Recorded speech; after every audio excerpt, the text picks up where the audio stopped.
السلام عليكم ورحمة الله وبركاته صاحب بيال مالكس دوني دكتور جوكتان كسر وهذا ما أنت برنامج كني تاريخها وأنا ما أنت بقول لها بدنا وحنا سوق هذا دونا تاريخ ذا نينك وين لجن تجاه الله محوك كبيرها وانينكا wax kasta qabsaday laakiin hal meel uu ila hadda u xanuunsanayo waa Steven Gerrard mid kamida hogaamiyaashii kooxeed kuwii ugu fiicnaa uu kamid yahay waan la tixgeliyo waan fadhiga looga kacayo waan marka la arko gambarka looga istaagayo waan inaan mucaarad iyo muxaafid midna tooran lahayn Steven Gerrard ayaanu soo qaadan doonaa maanta nin weyn wayaan nin aanu cimaamadiisu marna garabka lagu haysan kari wayaan aliyay wayaan oo Liverpool baanu eegi doonaa maanta wada saaxiib channel ku cusub tahay noo subscribe garay si aan markaas kugu soo gudbino macluumaadka taariikhaha kooxaha rikoorada waxyaabaha khaaska kubadda ka dhaca iyo entertainment-kiiba Steven warwaaninkii soddonkii may dhashay 9kii wayaan Steven Gerrard hadda waxa uu yahay tababare waa laga duqoy kubadda ma ogtahay waa nin waqti dheer soo ciyaari jirayo ciyaartooygu markay ciyaartooy noqdaan kadibna way tababarayaan waa meel kale ku sii baxsadaan bay haystaan oo hadda ninkii tababar soo bedelayo wuxuu soo ahaa ciyaartooy weyn haddana wuxuu tababar ka yahay kooxda Scottishka ah ee Rangers halka oo bandhig cajiib uu ku sameynayo waxaana hunguriyeynaya kooxo waaweyn oo Yurub hunguriyeyn dhahaya armaadba Gerrard soo wadataan oo tababar ka dhigataan laga yaabay macquul mustaqbalka dhow Liverpool inuu ku soo laabtay isagoo tababar ah waa ninka waqtigiisa ugu badan ee ciyaartooy hal fanaanad soo xirtay wayaan taariikhdiisa qadka dhexe wuxuu ku dhameystay Liverpool ku dhameystayo waa ninka waqtigiisa ugu badna ku dhameeyay kooxda Ingiriiska Liverpool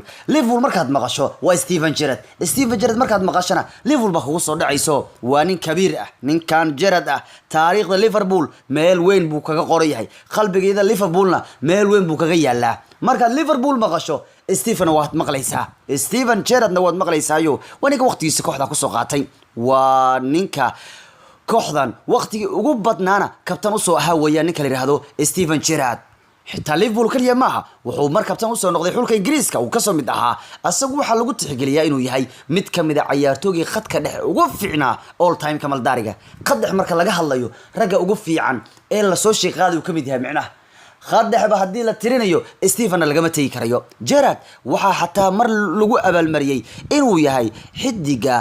sanadka ee UEFA ayaa lagu abaalmariyay xidiga sanadka Yurub lagu abaalmariyay markii Liverpool uu 2005 uu wacdareeyba xitaa wuxuu ku tartamay jaayisada caanka ah ee Ballon d'Or taas oo markii dambe ku guuleystay ciyaartoygii weynaa ee Ronaldinho ba ka dulqaaday mooyaane Steve wuxuu ku dhawaaday 2005 xataa in lagu abaalmariyo jaayisada caanka ah ee Ballon d'Or oo isaga iyo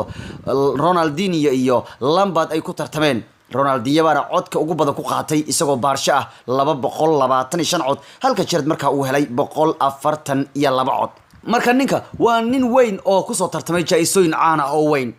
waliba Zinedine Zidane oo hadda tababaraha Madrid ah iyo ninkii weynaa ee Bale oo Brazil waxay cadeeyeen in ay Gerrard u yaqiinsan yihiin ama u garanayaan ama ay u arkaan inuu yahay kii ugu fiicnaa qadka dhexe kamal daariga adduunka kii qaddex Zidane oo lagu tixgeliyo qaddex inuu kamal daar wax ka soo qabsaday baa wuxuu ku leeyahay waxaan arkaa buu ku leeyahay Gerrard inuu yahay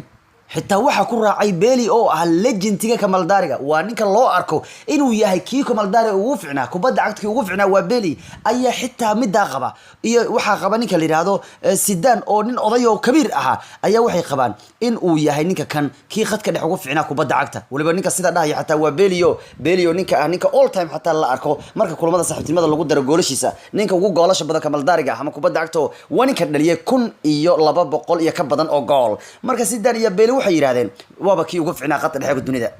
ta kale waqtiyadii Gerrard waxa lagu amaani jiray inuu yahay hogaamiye inaba aanu caadi ahayn hogaamiyenimo markaad aragto Gerrard waxa kugu soo dhacaya finalka Istanbul hogaamiyenimadiisa iyo ciyaar kasta uu ciyaarayo war anu waan arki lahay baryahan kabtan dhahaya oo ciyaartooyga kicinaya kooxaha kicinaya markii xataa gool ugu leeyahay dhahaya kaca marba haddaan arko anigu nin kabtan oo taageerayaasha dhahaya kaca waxaan soo xasuusanaya Steven Gerrard baan xasuusanaya haddii aan arko nin taageerayaasha kaca dhahayna waxaan xasuusanayaa inuu ku dayanayo Gerrard baan xasuusanaya war waa habeen la wada hurday oo Liverpool 3 laga dhaliyay waa ninkii markuu goolka hore dhaliyay yiri kaca hal la kaco yani si dareensana in Liverpool ay gool keeni karto waa kabtan Spirida waxyaabaha uu caan ku yahay marka waxay tahay inuu ahaa hogaaminimo kabtannimo kii hibada loo siiyay inuu isagu ahaa haybad buu lahaa Gerrard حتى وعيارتوه قرأ تاريخ ذا كوبادة عكتا gool ka dhaliyay finaalo waaweyn FA Cup finalkiisu gool ka dhaliyay League Cup finalkiisu gool ka dhaliyay UEFA Cup finalkiisu gool ka dhaliyay UEFA Champions League finalkiisu gool ka dhaliyay waxaana finaladaas uu goolashu dhaliyay uu ahaa mid Liverpool ay ku guuleysanayso koobka marka waa xidiga qura ee FA Cup League Cup UEFA Cup iyo Champions League ba gool ka wada dhaliyay koobkii ku wada guuleystay uu ahaa ninka kan wuxuu ku dhashay Ismareysad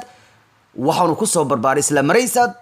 gaar ahaan Weston oo kamid ah magaalada Mareysad buu ku dhashay marka Mareysad buu ku dhashay kuna barbaaray waxaanu ku biiray Liverpool academy-deeda isagoo jira 9 sano ayuu ku barbaaray markuu 17 jir ahana waxa la siiyay contractkii ugu weynaa heshiis oo Liverpool yaani qandaraas ugu qaadan karo dhaqaale ugu qaadan karo ayaa laga siixay 9 jirkii uu academy-da Liverpool dhex joogay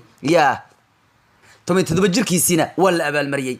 waxaana Liverpool xilli ciyaareedkii uu ciyaaray ee ugu horeeyay uu ahaa xilli ciyaareedkii 1998 waliba xilli ciyaareedkii 2000 iyo 2001 Gerrard waxa uu Liverpool ka caawiyay inay ku guuleystaan 3 league cup ah waxay ku guuleysteen League Cup-ka waxay qaadeen UEFA Cup-ka waxay qaadeen FA Cup-ka waxa uu ahaa sanad Liverpool ay 3 league cup gacanta ku dhigtay xitaa UEFA Cups UEFA Super Cup iyo League Cup kale ayaa u sii xigay Liverpool inay ku guuleystaan kadib Gerrard bandhigiisii aan caadiga ahayn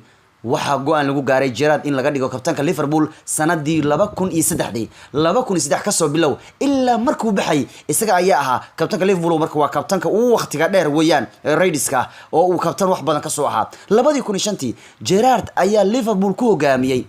finalkii historiga ah ee taariikhiga ah ee Liverpool markii shanaad ay ku qaaday tartanka caalamiga ee Champions League isagoo waliba Liverpool ku soo saaray gool gurubyada waqti dambe ka soo saaray xitaa waxa loo doortay xidigii ugu fiicnaa ciyaarta kulankii Liverpool uu goolka intuu u dhaliyay rigoorana u keenay taageerayaashana kiciyay Liverpool saddex looga hormaray Champions League finalkiisi saddexduba ay keeneen ilaa rigooroyaal ay ku qaadeen ciyaaraha waxaana finalkaas loo arkaa inuu ahaa mucjisadii Istanbul ma loogu magac daraayo Marseille of Istanbul ayaa loogu magac daraayo waa markay Milan iyagu isku yimaadeen finalka way ahayd وهابين أنا قاعد يابي هابين أن يابي هيد يا أسقنا وانكي سنة كاس ليفل جروب كسر صاري سيد بدنا قصة صاري مركي ميلان سدح كهر مرتي أنتو مدح قصة شوي رجارك كاني تاجري جولك مكور هرود اللي بوكعي كدينا جول كلا واحد بنان كتبتي فلادمير إسمايسر كدي بسجع رجارك كاني أولن سبعة الإنكس طلع قبتي هو كل عليا جول حتى رجاريال بمرد مكو خالين ورواني ما كي سدح جول لجوب باللعبة سدح بالبريد شبيه هيد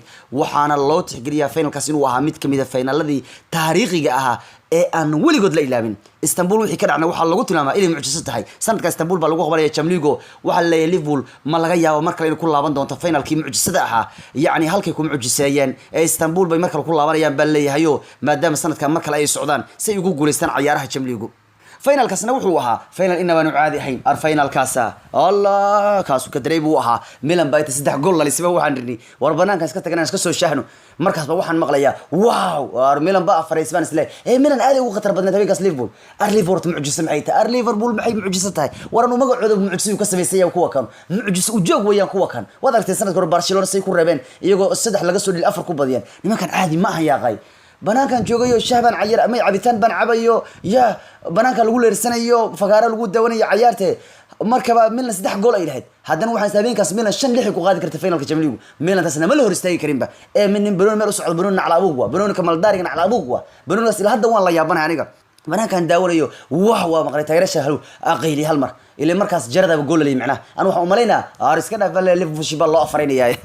waxa la kuwi marada laga riday Milan lama celi karin haddana waaw kala maqlay Arsenal aan Milan cawad maradiis toos ugu ridays asleeyahay nimanka Liverpool ugu shareynaa asleeyahay still markaas Liverpool way labeysay waawdii saddexaad oo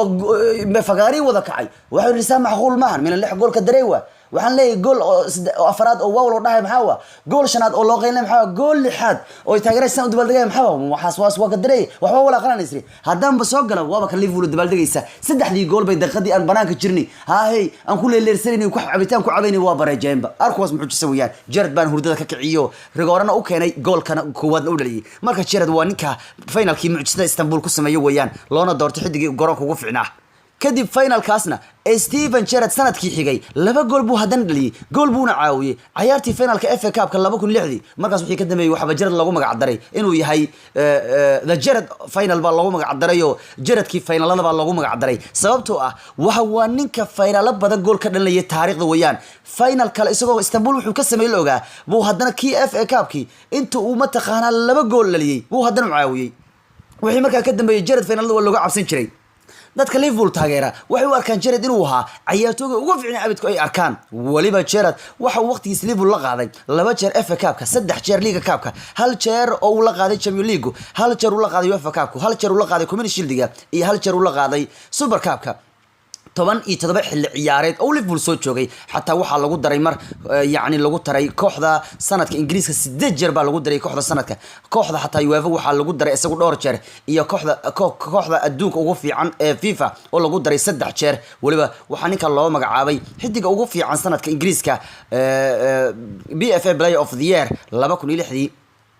inkastoo Gerrard waxa oo dhan uu Liverpool la qabsaday haddana Gerrard hal mal bay ku xanaaqsan yahay hal mal bay marada ugu dhacday Steven Gerrard ninka 17 sano Liverpool la soo guuleysanayay ee tartamada weyn la qaaday waligii kumaanu guuleysan Premier League isagoo Liverpool ku dhaweey in horyaal ay qaado tiro 3 jeer ah oo ay Liverpool noqdeen kaalin labaad bay ku dhamaysanayeen labaad bay ku dhamaysteen 3 jeer waqtiyadii Gerrard uu raadinay horyaalka waligii umaanu guuleysan kumaanu guuleysay Steven Gerrard oo meesha ciil ka qabo Mwaka anu waxaan isleeyahay nimayo sanadkan waxaan u malaynayaa in horyaalkan qaadi rabtaane Gerrard mad u wacdin January oo xataa saddexdo kulan gadaal ka soo galiya xataa si bilada loo siiyo inkastoo marka uu arki doono in loo cimaamada isaga laakiin Gerrard yaa qawan legendiyo wuxuu ku fiicnaan lahaa inuu Premier League ku guuleysto hadda kuma guuleysan bal fiiri maanta ilmi yaani Mani iyo Firmino salaxba horyaal maanta u qaadi doonay Arnold baanu Gerrard wili ku guuleysan